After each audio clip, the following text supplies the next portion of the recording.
सभी को जय श्री कृष्णा, राधे राधे। तो आज फिर सुनाते हैं लड्डू गोपाल की एक ऐसी लीला जिसको सुनकर आपको भी बहुत कुछ सीखने को मिलेगा और आप भी जाने अनजाने अगर ये त्रुटि कर रहे हैं, ये गलती कर रहे हैं, तो ये गलती दोबारा ना करें। मेरे वीडियो बनाने का उद्देश्य सिर्फ यही है कि लड्डू गोपाल की सेवा में आपसे कोई भी त्रुटि ना हो। तो अगर लड्डू गोपाल के भक्त हैं तो वीडियो को ज़रूर लाइक करिएगा। वीडियो अच्छा लगे तो प्लीज़ सब्सक्राइब कर लीजिएगा चैनल को, जिससे आपको ऐसी सत्य घटनाएं आगे भी सुनने को मिलती रहें और आपसे कोई त्रुटि ना हो लड्डू गोपाल की सेवा में। तो ये जो सत्य लीला कथा है ये शेयर की है रचना जी मेरठ से। रचना जी लड्डू गोपाल की सेवा करना भी शुरू की हैं और वो उनकी सेवा से उनके लड्डू गोपाल इतने खुश हो जाते हैं, इतने प्रसन्न हो जाते हैं कि कुछ समय में ही उनको अनुभूतियाँ मिलने लगती हैं, कुछ समय में ही उनको स्वप्न में दर्शन मिलने लगते हैं और लड्डू गोपाल आने से पहले भी उनको दर्शन दिए थे। और ये बात बिल्कुल, ये आप हकीकत मान लीजिए कि जिस घर में लड्डू गोपाल आते हैं तो वो आने से पहले आपको दर्शन ज़रूर देते हैं। अगर आपके घर में आपके भाव सही हैं, अगर आप दिल से चाहते हैं कि हमारे घर में लड्डू गोपाल आएँ और लड्डू गोपाल भी आपके घर आना चाहते हैं, तो वो आपको स्वप्न में दर्शन ज़रूर देंगे। ऐसे ही हुआ रचना जी के साथ में। रचना जी जॉइंट फैमिली में रहती हैं, पूरा परिवार उनके साथ में रहता है, सब लोग साथ में रहते हैं। बहुत अच्छा परिवार है, हंसी खुशी सब अच्छे से रहते हैं। और रचना जी के मन में एक बहुत दिनों से इच्छा है कि वो लड्डू गोपाल की सेवा करना चाहती है। उनके बहुत मन है लड्डू गोपाल की सेवा करने का और उनका एक छोटा सा बच्चा भी है।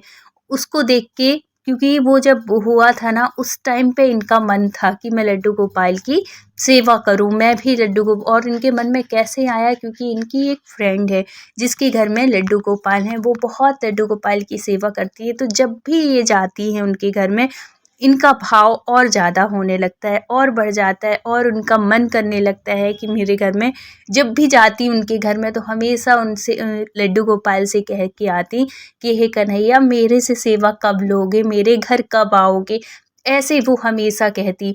लेकिन वही है, घर परिवार की उसमें काम धाम में इतना व्यस्त हो जाती हैं कि और फिर उसके साथ साथ जब हमारे ऊपर कृपा होती है, जब लड्डू गोपाल को आना होता है ना, वो तभी आते हैं। हम कितना भी चाह लें, कितना भी वो कर लें, नहीं आ सकते जब तक उनकी इच्छा नहीं होती है। और जिसके ऊपर कृपा होती है तो उसको कहने की ज़रूरत भी नहीं होती, वो स्वयं आते हैं। ऐसे ही आए रचना जी के घर में। रचना हमेशा और किसी से नहीं कहती थी, लेकिन अपनी फ्रेंड के घर में जाती थी तो वो हमेशा उससे कहती थी कि मेरा मन भी बहुत करता है कि मैं भी सेवा करूं, लेकिन फिर एक बार मुझे लगता है कि क्या पता मैं सेवा कर भी पाऊंगी कि नहीं कर पाऊंगी, क्योंकि जॉइंट फैमिली है, इतना टाइम मुझे मिल पाता है कि नहीं मिल पाता। तुम बहुत उसको देखती ना तो कहती कि तुम बहुत अच्छे से सेवा करती हो, बहुत दिल से सेवा करती हो, लेकिन पूरे टाइम अपने लड्डू गोपाल की उसमें लगी रहती हो। तो क्या पता अगर मैं सेवा स्वीकार कर लूँ, मैं सेवा करने लगूँ, तो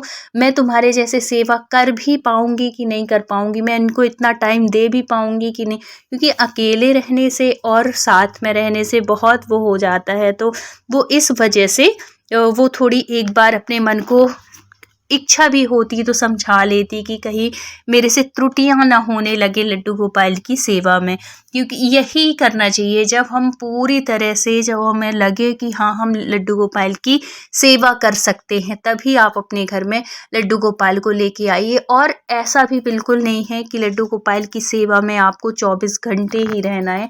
लड्डू गोपाल आपको ना, आप जिस भाव से उनको मानते हो, जिस और कभी भी लड्डू गोपाल को आप लेके आओ तो उनके साथ कोई रिश्ते में ज़रूर रहो, चाहे आप उनको किसी भी रिश्ते में मानो, पुत्र के में मानो, गुरु मानो, मित्र मानो, कुछ भी मानो, लेकिन एक रिश्ते के साथ जुड़ेंगे तो आपके भी भाव उनसे रहेंगे और उनके भी भाव आपसे जुड़े रहेंगे। तो वो यही सोच के वो कर लेती थी कि हो पाएगा कि नहीं हो पाएगा। तो उनकी जो फ्रेंड थी बहुत अच्छी थी, लड्डू गोपाल की भक्त थी और उसको बहुत समझाती थी कि देख तू परेशान मत हो, जब भी उनको आना होगा ना वो ज़रूर आएंगे। और आने से पहले कुछ हमें संकेत मिलने लगते हैं, जब हमारे घर में लड्डू गोपाल आने वाले होते हैं ना वो अनुभूतियाँ होने लगती हैं कि ज़रूर वो आएंगे, कुछ ना कुछ ऐसी वो कृपा करने लगते हैं ना, हमारे मन एकदम से बिल्कुल शांत हो जाएगा, हमारा मन एकदम से बिल्कुल वैसा ये समझो कि बिल्कुल पवित्र होने लगेगा। किसी से कोई किसी तरीके की कोई द्वेष नहीं, कोई किसी की बुराई सुनना पसंद नहीं और ना ही किसी की बुराई करना पसंद। ये सब चीज़ें हमारे अपने आप चेंज होने लगते हैं, हमारे हाव भाव, हमारे व्यवहार, जब हमारे ऊपर लड्डू गोपाल की कृपा होनी होती है। और आने से पहले सबसे बड़ा संकेत ये होता है कि हमारे लड्डू गोपाल हमारे स्वप्न में आने लगते हैं। अगर समझो अगर आपके घर लड्डू गोपाल नहीं हैं और आपको स्वप्न आ रहे हैं तो आप ज़रूर समझिए इस बात को कि आपके घर आने में अब ज़्यादा दिन नहीं बचे हैं लड्डू गोपाल के, बहुत जल्दी आपके घर भी आएंगे। यही संकेत इनको भी मिलने लगे थे। रचना जी को कुछ दिन से लड्डू गोपाल किसी न किसी उसमें इनको स्वप्न में दिखने लगे थे। तो फिर इसने अपनी उसी फ्रेंड से बात की कि यार मुझे ना कुछ दिन से लड्डू गोपाल स्वप्न में दिख रहे हैं ये, क्योंकि उसकी भी जो लड्डू गोपाल है ना अब वो भी आने से पहले उसको स्वप्न दिए थे। तो वो बहुत खुश हो जाती है और कहती है कि अब बस कुछ ही दिन बचे हैं तेरे घर लड्डू गोपाल आने के लिए, बस तैयारी शुरू कर दे, ऐसे करके वो हंसती है और अपनी फ्रेंड से कहती है। वो भी बहुत खुश हो जाती हैं क्योंकि उनकी तो इच्छा थी ही। और जब हम कोई चीज़ बहुत दिन से इच्छा करते हैं ना और वो चीज़ जब होने वाली होती है तो वो खुशी तो पूछो मत कि कितनी खुशी होती है। और जब हमारे घर में कन्हैया आते हैं ना तो उनकी खुशी वो एक ऐसा क्षण होता है, वो खुशी को शब्दों में नहीं बता सकती, इतनी खुशी होती है जब हमारे घर में कन्हैया आते हैं। अब क्या होता है कि देखो कैसे आए उसके घर कन्हैया, इनकी सहेली का कोई वो नहीं था, पहले से कोई प्लान नहीं था कि इनको वृंदावन जाना है कि नहीं जाना। अचानक से ही इनके हस्बैंड एक दिन आते हैं रात में और कुछ ऐसे वीडियो ही देख रहे थे प्रेमानंद जी महाराज के, कुछ ऐसे वो था। और दूसरे दिन सैटरडे था, सैटरडे ऑफ रहता है, सेकेंड सैटरडे था तो इनके ऑफिस का ऑफ रहता है और संडे इनको 2 दिन का टाइम मिल गया। तो ये अपनी वाइफ से मतलब उसी फ्रेंड से कहते हैं कि यार चल कल वृंदावन चलते हैं। और अचानक से ही उनका प्लान बन गया और वो वृंदावन चले गए। और जब वृंदावन जाते हैं तो उसको अपनी सहेली की वो सब चीज़ याद आती है, और वो जो इतनी कन्हैया के लिए, अपने लड्डू गोपाल के लिए कि मुझे सेवा करनी है, इतनी जो ये समझो कि व्याकुल है उनकी सेवा के लिए। तो उसके मन में आता है कि क्यों ना मैं कन्हैया को उसको दूँ सेवा करने के लिए। और ये ना बहुत ही पुण्य का कार्य होता है अगर किसी का मन है सेवा करने का और हम उसको लड्डू गोपाल देते हैं। और देखिए लड्डू गोपाल भी आप उसी को दीजिए जो कि सेवा करे। अगर वो आप उसको दे रहे हैं जो सेवा करने वाला हो तो आपको तो बहुत पुण्य की प्राप्ति होगी। जितनी वो सेवा करेगी ना उससे कुछ सेवा का अंश आपको अपने आप मिलेगा, क्योंकि आपके माध्यम से लड्डू गोपाल उसके पास जा रहे हैं। तो ये बहुत पुण्य का कार्य होता है। और ऐसे लोगों को बिल्कुल मत दीजिए जो कि आप दे रहे हैं लड्डू गोपाल और वो सेवा ना करें, एक 100 पीस बना के उनको रख दें, या कि उनको अभी भी वो खोलें ना, सालों हो जाएं, महीनों हो जाएं और वो आपके गिफ्ट के तौर पे वो बंद के बंद रखें। ऐसे लोगों को कभी नहीं दीजिए, क्योंकि जितना पुण्य होता है पूजा करने वाले के उसमें उतना ही पाप लगता है जो पूजा नहीं करते हैं। तो आप भी पाप के भागी बनेंगे। इसलिए लड्डू गोपाल किसी को भी दें बहुत सोच समझ के ही दीजिए। अब क्या होता है कि ये वृंदावन से लड्डू गोपाल ले आती है, बहुत ही प्यारे लड्डू गोपाल तो होते ही हैं, बहुत ही प्यारे, चाहे वो छोटे लड्डू गोपाल हों या बड़े लड्डू गोपाल हों, सारे लड्डू गोपाल बहुत ही प्यारे होते हैं। और ये प्यारे और बन जाते हैं जब भक्त के भाव मिलते हैं, जब भक्त के साथ उनका रिश्ता बनता है। बहुत ही सुंदर, बहुत इनकी छवि का या इनकी लीला का, इनके किसी चीज़ का तो आप अपने शब्दों में वर्णन ही नहीं कर सकते कि कितने सुंदर हैं ये, कितने प्यारे हैं, बहुत ही प्यारे होते हैं हमारे कन्हैया। तो जब ये आती हैं, लेके आती हैं और फिर बाद में प्रसाद देने के लिए, क्योंकि वो वहीं रहती थी, पड़ोस में ही रहती थी, तो प्रसाद के उससे वृंदावन गई है तो प्रसाद लेके और कन्हैया को लेके जाती है अपने फ्रेंड के यहाँ, और अभी तक उससे बता ही नहीं है कि मैं कन्हैया जी लेके आई हूँ, और फिर प्रसाद देती है और कहती है कि मैं तेरे लिए कुछ लाई हूँ। बहुत प्यारा गिफ्ट है वो, इतना अच्छा कि इसको देख के तो खुश हो जाएगी। और जब वो उसकी फ्रेंड को वो कन्हैया जी देती हैं और कहती हैं कि ये लो, अब संभालो, अब करो सेवा इनकी, तुम्हारा बहुत मन था, बहुत दिन से तुम्हारी इच्छा थी। तो जब वो रचना जी देखती है ना कन्हैया को तो इतनी खुश हो जाती है, इतनी खुश हो जाती है। ये वही हाल होता है कि हमारी कुछ इच्छा हो और वो मिल जाए हमें। तो वो सोचिए कितनी खुशी की बात होती है, वो क्षण कितना प्यारा होता है। ऐसे ही था रचना जी के साथ। रचना जी उनसे सारी सेवा की विधि पूछती हैं, कैसे क्या करना है, कैसे भोग लगाना है, कैसे शयन करना है। और ये जो इनकी फ्रेंड थी लड्डू गोपाल, तो ऐसा नहीं कि सिर्फ लड्डू गोपाल ले आई और लड्डू गोपाल दे, लड्डू गोपाल के साथ साथ उनको सारा श्रृंगार का सामान लाई थी, वस्त्र लाई थी उनको क्योंकि हम किसी को जब देते हैं ना तो सिर्फ ऐसे ही नहीं दे देना चाहिए कि एक मतलब कि मूर्ति की उसमें कि ये लो, जब आप दो तो उनका पूरा श्रृंगार के साथ, क्योंकि अचानक से आप किसी को दोगे, वो पास में है, वो शॉप नहीं है, मिल पाते हैं, उनके कपड़े नहीं मिल पाते हैं, इसलिए आप एक दो जोड़ी उनको कपड़े जब भी आप किसी को गिफ्ट करें तो ऐसे करके दें कि अगर उसके पास व्यवस्था नहीं है तो कम से कम एक दो दिन तो ऐसे वो करके रह लें, फिर बाद में जो भी वक्त होगा वो तो फिर करते ही है अपने कन्हैया के लिए। फिर जिस भी भाव से उनकी सेवा होती है वो उस भाव में उनको सेवा करने लगते हैं। फिर तो भक्तों को लगता है कि हम उनके लिए कितना कर दें, जितना करें उतना कम है। इतना सुंदर लगता है जब कोई भी भक्त अपने कन्हैया का श्रृंगार करता है, फिर तो ऐसे लगते हैं वो कि बस अब बोल देंगे। इतनी प्यारी छवि होती है, इतना अच्छा लगता है ना, दिल से इतनी खुशी होती है जब हम अपने कन्हैया का श्रृंगार करते हैं, और ऐसा लगता है कि बस यही जिंदगी है और कुछ नहीं, बस इन्हीं में रहें पूरे टाइम। और सच में भक्तों का भाव तो खैर वर्णन ही नहीं कर सकते अपने शब्दों में कि कितनी वो भाव, वो क्षण ही अलग ही होते हैं। अब रचना जी सेवा करने लगती हैं, लेकिन सेवा देखो अभी अभी ये शुरू की थी सेवा, और कुछ दिनों में ही, क्योंकि इनके भाव बहुत अच्छे थे, ये दिल की बहुत अच्छी थे, और कन्हैया ना हमेशा सच्चे दिल वालों से जल्दी खुश होते हैं। जो भगवान को और कुछ नहीं चाहिए होता है, भगवान सिर्फ प्रेम के भूखे होते हैं। जहाँ निस्वार्थ प्रेम होता है वहाँ कन्हैया का वास होता है, वहाँ कन्हैया मूर्ति नहीं, वहाँ वो प्रत्यक्ष आ जाते हैं, उनमें प्राण प्रतिष्ठित हो जाती हैं वो मूर्तियाँ। तो रचना जी बहुत ही भाव से उनकी सेवा करने लगी। कुछ ही दिनों में उनको अनुभूतियाँ होने लगी, कुछ ही दिनों में उनको स्वप्न में दर्शन होने लगी, इतनी लीलाएं होने लगी उनके कन्हैया जी की, इतनी खुश होने लगी रचना जी। बहुत ही मतलब जब हमें भगवान के कन्हैया के स्वप्न आते हैं ना, उनकी कुछ लीला होती है, कुछ अनुभूतियाँ होती हैं, तो वो अनुभूति को तो हम बता नहीं सकते, इतनी खुशी होती है कि क्या बताएं। बहुत ही अच्छा, बहुत ही मन लगता है और ज़्यादा सेवा करने का। अब क्या था कि सेवा तो करने लगी थी, और जब से इनके देखो पहले ये जो रचना जी हैं कुछ समय पहले से ही ये लहसुन प्याज अचानक से ही छोड़ देती हैं। ये सब भगवान के आने के ना संकेत होते हैं कि अपने आप हमारा भाव बिल्कुल चेंज हो जाएगा, हमारे जो अपने आप सात्विक हो जाएंगे हम। कभी मतलब चाहे के भी हम चाहें भी ना ये खा लेने की हमारी अंदर से इच्छा नहीं होगी।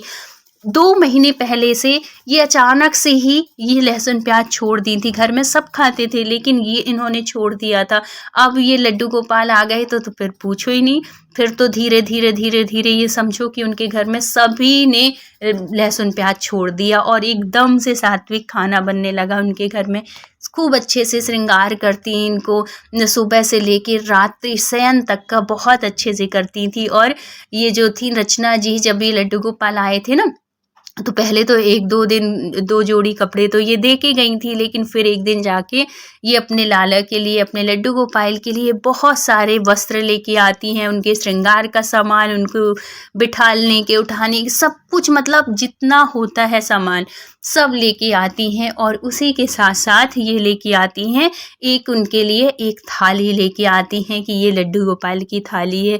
अब क्या होता है कि अब वो उसी में भोग लगाने लगती हैं लड्डू गोपाल को। और कहते भी हैं कि लड्डू गोपाल के हर एक चीज़ अलग होना चाहिए, भगवान के बर्तन अलग होना चाहिए, भगवान के बर्तन मिक्स नहीं होना चाहिए। और 90% लोग ऐसा करते हैं कि वही थाली में भोग लगाते हैं और उसी थाली में खुद भी खाते हैं और फिर दूसरे दिन उसी में भोग, मतलब जिसमें हम भोग रखें और उसी को उठा लिए, जो कि ऐसा नहीं करना चाहिए। भगवान के लिए अलग से ही हर चीज़ के, मतलब उनके लिए उनकी गिलास अलग होनी चाहिए, उनकी थाली अलग होना चाहिए, भगवान के बर्तन अलग ही होना चाहिए। ऐसे ही किया रचना जी ने। रचना जी भी अपने लड्डू गोपाल की सारी बर्तन अलग ही रखती थी, अलग ही उनका भोग लगाती थी और वही थाली बर्तन सब धुल के रख लेती थी। और उसके साथ जब ऐसी सेवा करने लगी ना, तो उनके लड्डू गोपाल भी बहुत अनुभूति कराने लगे। उनका घर परिवार में इतना अच्छा सब कुछ होने लगा। इनका बिजनेस बहुत, इनके हस्बैंड बिजनेस करते थे, तो उनका बिजनेस इतना अच्छा चलने लगा, सब कुछ, मतलब ये समझो कि लड्डू गोपाल के आते साथ ही लक्ष्मी जी की इतनी कृपा हुई। और जिस घर में कन्हैया होते हैं उस घर में लक्ष्मी जी का वास जरूर होता है, उस घर में सुख शांति सुख समृद्धि जरूर होती है। ऐसे ही रचना जी के साथ था। अब क्या होता है कि अब इनसे एक त्रुटि हो जाती है, वो भी अनजान बस होती है। वो कैसे होती है कि इनका बेटा था 5-6 साल का, छोटा ही था बेटा, और रचना जी जो थाली लेके आई थी ना, वो खंड वाली थाली, जिसमें कई खांदे से बने होते हैं ना, चावल के लिए, दाल के लिए, सब्जी के लिए, छोटी छोटी सी बाउल सी एक ही थाली में रहती है, वो वाली। तो वो इनके बेटे को बड़ी पसंद आ रही थी। जब ये भोग लगाती तो वो जिद करने लगता कि मुझे यही थाली चाहिए, मुझे कान्हू की थाली ही चाहिए, और ऐसे करके। और वो एक परेशान भी करता था खाने के लिए ना, रचना जी बहुत परेशान रहती थी उसके लिए, खाना नहीं खाता था, इतना परेशान करता था खाने के लिए। लेकिन जब ये कि मैं इसी थाली में खाऊंगा, तो जब ये भोग लगा के देती है उसको थाली में, तो वो बहुत अच्छे से खा लेता, पूरा अच्छी पूरी थाली, जो भी खाना बनता पूरा अच्छे से भोग लगाती और उसको दे देती, तो बहुत अच्छे से खाने लगता। अब रचना जी बड़ी खुश कि ये कन्हैया बहुत कृपा की आपने, जो ये खाना खाने लगा, कम से कम इसी थाली के बहाने खाना खाने लगा। लेकिन ये तो सोच रही थी कि ये बहुत अच्छा कर रही हैं, वहीं यहाँ पे इनके जो कन्हैया थे, जो इतनी अनुभूति करा रहे थे, इतने स्वप्न में इतना सब कुछ अच्छा चल रहा था, अचानक से सब कुछ उलट पुलट होने लगा। क्या होता है कि जब हम कोई, देखो भगवान की थाली है, ठीक है, बहुत अच्छी बात है, आप बच्चे को दे रहे हो, लेकिन कैसे दो, उस थाली में मत दो, क्योंकि वो तो भगवान की थाली है ना, उसी में आप बच्चे को खिलाओगे, फिर वही थाली आपकी सिंक में जाएगी, सब बर्तनों के साथ धुलेगी, फिर आप उसी में फिर दूसरे दिन भोग लगा दो। ये गलत बात होती। भगवान के बर्तन हमेशा अलग होना चाहिए। लेकिन रचना जी इसमें, उनको लग रहा था कि भगवान का प्रसाद खा रहा है, प्रसाद खा रहा है, आप वैसे ही, अगर बच्चा जिद कर रहा है कि मुझे ऐसे ही थाली में खाना है, तो आप वैसे ही थाली आप दूसरी ले आओ, लेकिन भगवान की थाली में आप उसी थाली में किसी और को मत दो, क्योंकि भगवान के बर्तन अलग ही रहना चाहिए, पवित्र रहना चाहिए। उसमें हम लोग देखो हर तरीके का खाना होता है, सब कुछ होता है, बाहर भी खाते हैं सब कुछ, और उनके घर में सारा खाना भी बनता था। ये जरूर है कि भगवान का भोग में कभी लहसुन प्याज, क्योंकि वो भगवान का भोग हमेशा सात्विक ही बनता है, लेकिन फिर भी बर्तनों के साथ तो वो थाली जाएगी ना, उस बर्तनों में तो और भी लहसुन प्याज वाले भी होंगे, तो ऐसी गलती नहीं करना चाहिए। और यही गलती का परिणाम ये हुआ कि उनको जो इतनी अनुभूति होती थी, स्वप्न में दर्शन सब इतना सुंदर लगता था, जब वो वहां जाती थी, कन्हैया का श्रृंगार करती, एक अलग ही पॉजिटिविटी आती थी। लेकिन कुछ दिनों से जब ये त्रुटियां करने लगी, ये सारी अनुभूतियां उनकी बंद हो गई, कुछ भी ऐसा नहीं। अब तो ऐसा लगता था कि जैसे भगवान कन्हैया नहीं, लड्डू गोपाल नहीं, सिर्फ ये एक मूर्ति हो। अब ऐसे वो करके ना, अब ये जो मंदिर में जाती थी, इतनी खुशी अंदर से, इतना पॉजिटिविटी आती थी। लेकिन जब से लड्डू गोपाल की कृपा बंद हुई, कुछ भी ऐसा एहसास नहीं हो रहा था। अब ये रचना जी बड़ी परेशान, क्योंकि एक भक्त की ना, भक्त की आदत हो जाती है लड्डू गोपाल की अनुभूतियों की, उनके स्वप्न में दर्शन की, उनके चेहरे की मुस्कान की, इसीलिए तो भक्त बिल्कुल दौड़ा आता है उनके पास, उनकी सेवा के लिए। कुछ एक अलग से ही पॉजिटिविटी होती है उनकी भक्ति में, उनकी सेवा में, अंदर से बिल्कुल पूरा। ये समझो कि जब हम भगवान की सेवा करने लगते हैं ना, तो हमारा जीवन ही पूरा बदल जाता है, हमारे अंदर इतने अच्छे विचार आने लगते हैं, इतनी पॉजिटिविटी हो जाती है। और जब हमारे भगवान रुष्ट हो जाते हैं ना, तो ये सारी चीज़ें खत्म होने लगती हैं, हमारा मन अशांत होने लगता है, हमारे अंदर से इतना चिड़चिड़ापन आने लगता है, हमारे घर में जो इतनी सुख समृद्धि सुख शांति होने और थी, वो सब धीरे धीरे खत्म होने लगती है। तो ये लड्डू गोपाल के हमारे संकेत होते हैं। अगर आपके भी घर परिवार में अगर ऐसा कभी भी हो ना, आप अपने कन्हैया से क्षमा जरूर मांगिएगा, क्योंकि जाने अनजाने हमसे त्रुटि हो जाती है और हमें इस बात का पता नहीं होता है। फिर ये जब ऐसी परेशान होती है, तो वो अपनी फ्रेंड से पूछती है कि यार पता नहीं क्या हो गया, क्या ऐसा हो गया कि अब मुझे पहले जैसे मन नहीं करता सेवा करने का। और है तो लड्डू गोपाल की वो छवि भी वैसी ही नहीं लगती, ना तो मुझे इतने दिनों से कोई ऐसी अनुभूति हो रही, कुछ भी ऐसा समझ में नहीं आ रहा क्या हो रहा है घर में भी इतनी कलह सी होने लगी है। तब उनकी जो वो फ्रेंड थी वो पूछती है कि कुछ ऐसी गलती तो नहीं हुई तेरे से, कुछ ऐसी त्रुटि तो नहीं हुई है? तो वो बोलती है कि नहीं ऐसा कुछ भी नहीं हुआ है, मैं वैसे ही सेवा कर रही हूँ, सुबह उठने से लेकर रात्रि के शयन तक का सारी बात बताती है कि मैं ऐसे-ऐसे सेवा कर रही हूँ। फिर एक बात बोलती है कि देख, जब से मैं लड्डू गोपाल की सेवा करने लगी, उनको भोजन कराती हूँ ना, और वही थाली ये खाने लगा है बेटू, इतने अच्छे से खाना खा लेता है ना अब उनकी थाली में। तो जब ये बात सुनती हैं कि उन्हीं की थाली में एक बेटा खाना खा रहा है और बहुत अच्छे से खाने लगा, तो फिर वो कहती हैं कि उन्हीं की थाली में तुम खाना खिला रही हो, फिर दूसरे दिन फिर किसमें भोग लगाती हो? तो रचना जी कहती हैं कि किसमें भोग लगाती हूँ? भगवान की ही थाली में, और वही थाली मैं उसको दे देती हूँ। पहले इतना परेशान करता था, मुझे खाना खिलाने में इतनी दिक्कत होती थी, अब इतने अच्छे से खाने लगा। जब ये सुनती हैं तो वो कहती हैं कि देख, ये जो तेरे घर में जो कह रही है ना कि अब इतनी अशांति सी हो गई है और सब उथल-पुथल सा लग रहा है और मन नहीं करता सेवा करने का, भगवान ऐसी कोई भी अनुभूति नहीं करा रहे स्वप्न में, दर्द तो कुछ नहीं है। ये तेरे लड्डू गोपाल संकेत दे रहे हैं, ये तेरे से नाराज़ हो रहे हैं, क्योंकि भगवान के जो बर्तन होते हैं वो अलग रखे जाते हैं। देख, इसमें अगर ऐसा हो तो भगवान कभी गई है मंदिर देखी है? मंदिर में हमेशा भगवान के बर्तन अलग होते हैं, इतना भंडारा होता है, सब कुछ होता है, कभी ऐसे मिक्स नहीं होते हैं। क्यों? क्योंकि वो भगवान है। भगवान और इंसानों में बहुत अंतर है, हम भगवान की चीज़ को ऐसे वो नहीं कर सकते हैं। तो उनसे माफ़ी माँग और कहे कि अब ये गलती मेरे से दोबारा नहीं होगी। भगवान जी, आप मुझे पहले जैसे अनुभूति कराने लगो, पहले जैसे स्वप्न में दर्शन देने लगो, हमारे घर में सुख शांति समृद्धि रखो पहले जैसे ही, और अब मेरे से ये गलती नहीं होगी, ऐसी त्रुटि नहीं होगी। तो फिर बाद में जो रचना जी हैं वो गलती दोबारा नहीं करती हैं और अपने बेटे के लिए सेम वैसी ही थाली ला देती हैं, जिसमें कि उसको ये ना लगे कि ये थाली नहीं है, वो थाली है। देखो, कन्हैया जो करते हैं ना अपने भक्तों की, जिसमें कि उनसे दोबारा त्रुटि ना हो, उनको इस गलती का एहसास हो, इसलिए वो रुष्ट होते हैं। नहीं तो हमारे जो कन्हैया हैं बहुत प्यारे हैं, अपने भक्त से बहुत दिन तक रुष्ट नहीं रह सकते। ऐसे ही हुआ रचना जी के साथ। रचना जी जब सारी अपनी गलती एक्सेप्ट करती हैं और कहती हैं कन्हैया से कि हे कन्हैया, मुझे माफ करो, अब ये गलती दोबारा नहीं होगी, तो उनके जो कन्हैया थे, उनके जो लाला थे, वो पहले जैसे ही उनको अनुभूति कराने लगते हैं, स्वप्न में दर्शन देने लगते हैं। भगवान की कृपा से घर में सुख समृद्धि, उनका बिजनेस जो था दिन दूना रात चौगुना बढ़ने लगता है और आज भी उनके घर में बहुत खुशियां हैं। सब कुछ बहुत अच्छे कन्हैया जी की कृपा से है। वीडियो अच्छा लगा हो तो please like share and subscribe करिएगा। राधे राधे।